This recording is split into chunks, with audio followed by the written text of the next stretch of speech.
இப்ப சசிகலா கடந்த வாரம் ஒரு அறிக்கை வெளியிட்டார். 2021 தேர்தலுக்கு அப்புறம் தொடர்ந்து ஒரு வெற்றி பெறல, தொடர் தோல்விகளாக இருக்கு.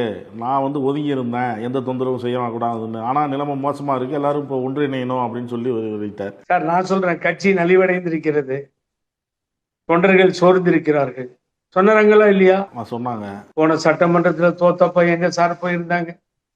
அதுக்கு முன்னாடி உள்ளாட்சி தேர்தல் நடந்தது, அப்ப இல்ல. மறுபடியும் நகராட்சி, மாநகராட்சி, பேரூராட்சியில 0 ஆட்சி, எங்க சார் போயிருந்தாங்க? மறுபடியும் இடைத்தேர்தல்லாம் வந்துச்சு, அப்ப எங்க சார் போயிருந்தாங்க? எல்லாத்தையும் வேடிக்கை பார்த்துட்டு வீட்டுல உட்கார்ந்துட்டு இருந்துட்டு கட்சியே நலிவுற்று கட்சி அழிய போற நேரமாயி போச்சு எடப்பாடி தலைமையில. அதையும் வேடிக்கை பார்த்துட்டு இருந்துட்டு கட்சி மிகவும் நலிவுற்று இருக்கிறது.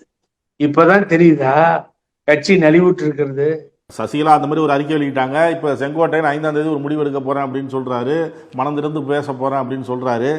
இப்போ ஓபிஎஸ் அந்த கூட்டணியிலேருந்து வெளியில வந்துட்டேன் அப்படின்னு சொல்றாரு. இப்போ டிடிவி தினகரனும் அதுலேருந்து வெளில வந்துட்டாங்கிறாங்க.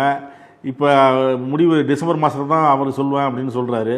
இப்போ ஒரு பேச்சு ஓடிட்டு இருக்கு. இப்போ இந்த 4 அணியாக இருக்கிற இவர்கள் விஜயுடன் கூட்டணி சேருவாங்க அப்படின்னு ஒரு பேச்சு ஓடுது. அதை எப்படி பார்க்குறீங்க? அனாதையானவர்கள் அரசியலில், அதாவது நாடறிய செய்த புரட்சி தலைவி அம்மா என்கின்ற புகழுக்குரிய தலைவியின் தலைமையில் இருந்த இயக்கம் நாதி இல்லாமல் இப்பொழுது நாடி போகிற நிலையில ஆகிவிட்டது.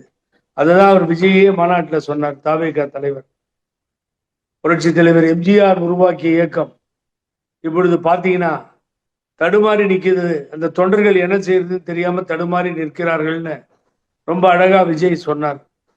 அது மாதிரி எங்கேயாவது ஒரு இடம் கிடைக்குமா, அதை நாடி போலாமா, தேடி போலாமான்னு.